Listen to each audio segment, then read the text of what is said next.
From the cross to the throne, from death into life, he went for his own. All power in earth, all power above is given to him for the flock of his love. Only believe, only believe, all things are possible, only believe.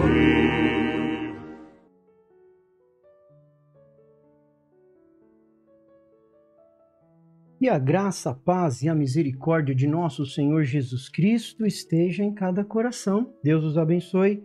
Vamos continuar a nossa meditação em Romanos, capítulo 8. Agora, a partir do verso 18, nós meditamos na última programação, do verso 5 até o verso 17, aonde nós fomos muito abençoados. Nós vimos os 3 níveis que Paulo apresentou para nós, 3 níveis distintos de vida. A vida sem o Espírito, a vida com o Espírito, guiado pelo Espírito, e a vida como filhos de Deus. Como isso foi maravilhoso! Se você não escutou, eu te convido a escutar, então, a programação passada, onde nós falamos sobre esses 3 níveis da vida cristã. E hoje nós vamos meditar em Romanos, capítulo 8, a partir do verso 18 até ao verso 30. E à medida que nós fomos meditando, a gente vai lendo a passagem. Dessa vez nós não vamos ler toda a passagem, do 18 ao 30, mas à medida que nós fomos meditando em cada uma dessas partes, nós vamos lendo juntos. E o profeta de Deus para esta era, ele nos diz na mensagem adoção, posição no corpo de Cristo, ele nos diz assim: agora, depois que você recebeu a adoção, certo? Depois que você recebeu a adoção, você está estabelecido. Foi justamente que Paulo nos falou em Romanos capítulo 8, no verso 15. Nós encerramos com isso na última programação, porque vocês não receberam um espírito de escravidão para viverem outra vez atemorizados, mas receberam um espírito de adoção, por meio do qual clamamos: Abba, Pai. Então você é um filho, claro, uma filha, quando você é nascido de novo. Este é o seu nascimento. Então você nasceu de novo, mas Deus te coloca em uma posição. Sim, o Espírito Santo vai te testar. O Espírito Santo é o nosso tutor. Ele vai te testar. E o profeta continua nos dizendo: mas agora você é colocado em sua posição. Não recebemos o espírito de temor, mas temos recebido o Espírito. Temos recebido o Espírito de adoção, pelo qual clamamos Abba, Pai, que significa Deus meu. O que significa Abba, Pai? Deus meu, o mesmo Espírito, testifica com o nosso Espírito que somos filhos de Deus. E Abba, Pai significa Deus meu. Como faz isso? Você diz: glória a Deus, aleluia. Isso não me incomoda, sou um filho de Deus. E sai e faz as coisas que você faz, coisas erradas, que desagradam o Espírito Santo. O Espírito de Deus fará as obras de Deus. Aquele que crê em mim, as obras que eu faço, ele também fará. Então, quando nós recebemos esse espírito de adoção, o profeta está nos dizendo: nós agora somos filhos de Deus, posicionados na palavra. Como é bom estarmos posicionados na palavra de Deus.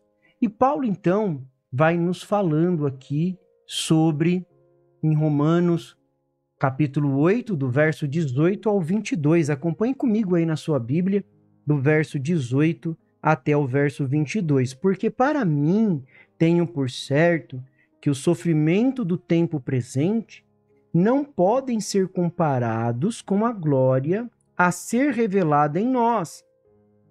A ardente expectação da criação aguarda a revelação dos filhos de Deus, pois a criação está sujeita à vaidade, não por sua própria vontade, mas por causa daquele que a sujeitou, na esperança de que a própria criação será libertada do cativeiro da corrupção para a liberdade da glória dos filhos de Deus. O povo de Deus também geme, irmãos, e anseia pela conclusão da obra de salvação que Deus iniciou. Ah, como isso é bom! Tem o gemido da criação. O primeiro gemido que nós vemos é o gemido da criação. A criação original, perfeita, agora ela está gemendo sobre o peso do pecado. Quando o homem caiu, a natureza caiu também. Ela começou a produzir cardos e espinho. Sofrimento, morte, dor são realidades presentes, mas não são culpa da criação. A criação original de Deus não tinha nada disso. E Paulo, ele compara a criação a uma mulher em trabalho de parto. Vocês sabiam disso? Onde a dor é passageira, mas dará lugar à glória. É uma dor passageira, mas dará lugar à glória eterna. Olha o verso 22. Porque sabemos que toda a criação a um só tempo geme e suporta angústia até agora. E nós vimos na queda de Adão e Eva no jardim do Éden que gerou o pecado e as suas consequências. Hoje nós estamos em sofrimento, dor, enfermidade. Jesus Cristo, através da sua morte e ressurreição, ele venceu o pecado e a morte e nos trouxe a redenção. Mas há esse gemido na criação. E Paulo sempre ele fala sobre o já e o ainda não, né? Então os cristãos já possuem as primícias do Espírito. Nós já possuímos as primícias do Espírito, mas ainda aguardamos o dia da nossa adoção final. Hoje nós temos uma adoção parcial. Nós vamos ter uma adoção final, quando os nossos corpos serão completamente redimidos e nós seremos ressuscitados dentre os mortos, e aqueles que estiverem vivos serão transformados. E essa adoção, meus irmãos, ela já acontece do ponto de vista de Deus, de modo que os cristãos já desfrutam de muitos privilégios da redenção. Você desfruta dos privilégios da redenção até aquela adoção completa que está por vir. Depois Paulo, ele vai nos falar de outro gemido, que é o gemido dos cristãos, que está do verso 23 até o verso 25.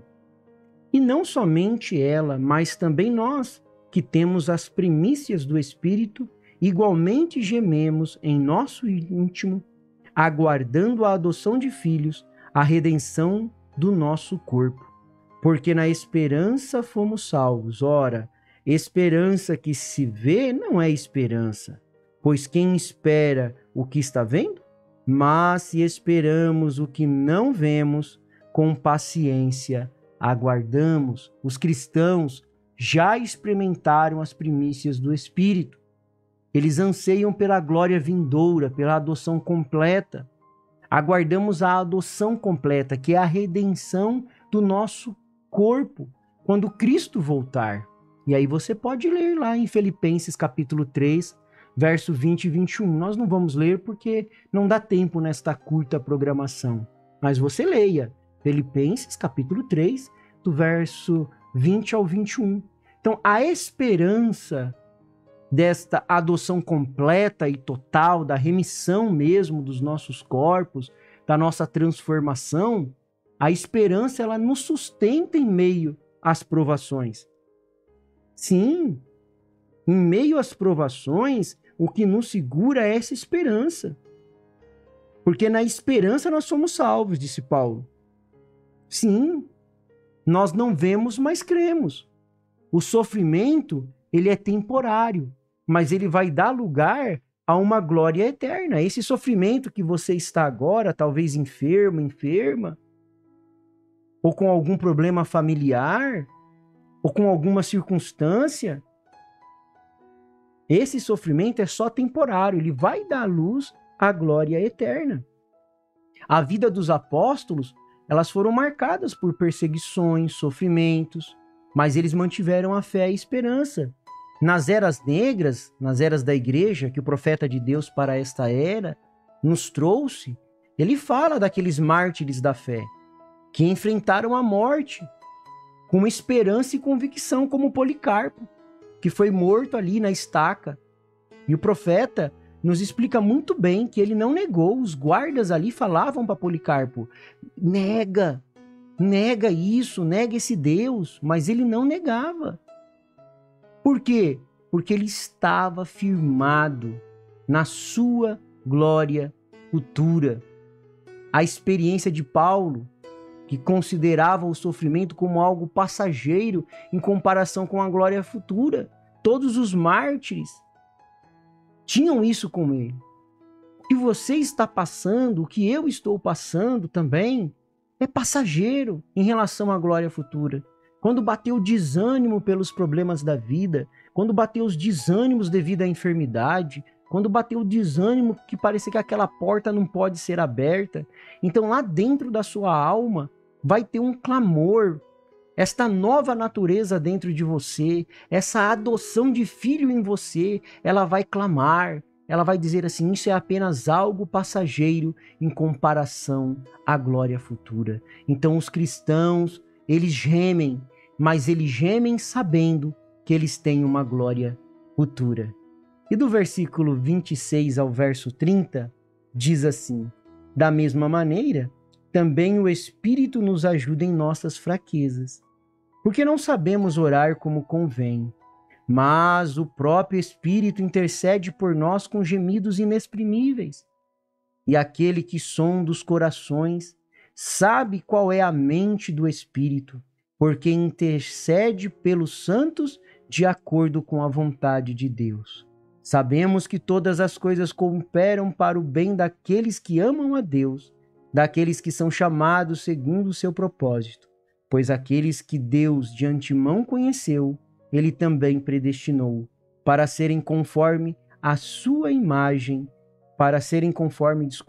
a imagem de seu filho, a fim de que ele seja o primogênito entre muitos irmãos. E os que predestinou, a esses também chamou. E aos que chamou, a esses também justificou. E aos que justificou, a esses também glorificou. Ah, que passagem linda! O Espírito Santo geme em nossas fraquezas e sofrimentos. O Espírito Santo, que é o próprio Espírito de Cristo em nós, ele geme, sabendo das nossas fraquezas, das nossas limitações. Deus trabalha no mundo para o nosso bem e para a sua glória. Quando Deus te cura, é Ele trabalhando nesta carne natural, mas para a glória dEle. Quando Ele te ajuda em alguma dificuldade, é Ele trabalhando neste mundo natural, mas para a glória dEle. O plano de Deus é nos tornar semelhante a Cristo. Você quer ser semelhante a Cristo? Ah, eu quero ser, pois aqueles que de antemão conheceu, Ele também predestinou para serem conforme a imagem do seu Filho. Como isto é glorioso, glorioso demais para nós. Jesus Cristo, ele se compadecia dos sofredores quando ele andou aqui na terra. Ele intercedia por eles. E hoje, irmãos, nós sabemos, nós não cremos em 3 pessoas da Santíssima Trindade, mas nós cremos em um Deus em 3 manifestações. E ali, no cenáculo, quando eles estavam reunidos, o Espírito Santo, Deus na forma daquela coluna de fogo, se dividiu e entrou em cada um deles. E o papel hoje do Espírito Santo, que é Cristo em nós, é como consolador. Hoje ele está em papel de Espírito Santo, em papel de consolador, de advogado dos cristãos. Que quando você geme, ele advoga por você, ele te defende. Por isso nós podemos perseverar em meio às dificuldades. A mensagem de Romanos 8 é clara. Em Cristo podemos ser livres do desânimo e da frustração. Mesmo em meio ao sofrimento, meu irmão, minha irmã, através da fé, da esperança, desta mensagem revelada que Deus mandou através do seu profeta, nós podemos olhar para além das circunstâncias presentes e fixar os nossos olhos na glória futura que nos espera.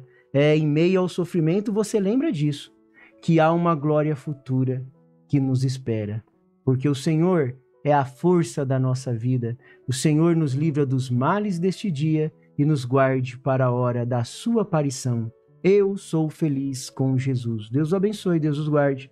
Até a próxima programação, se Deus assim nos permitir.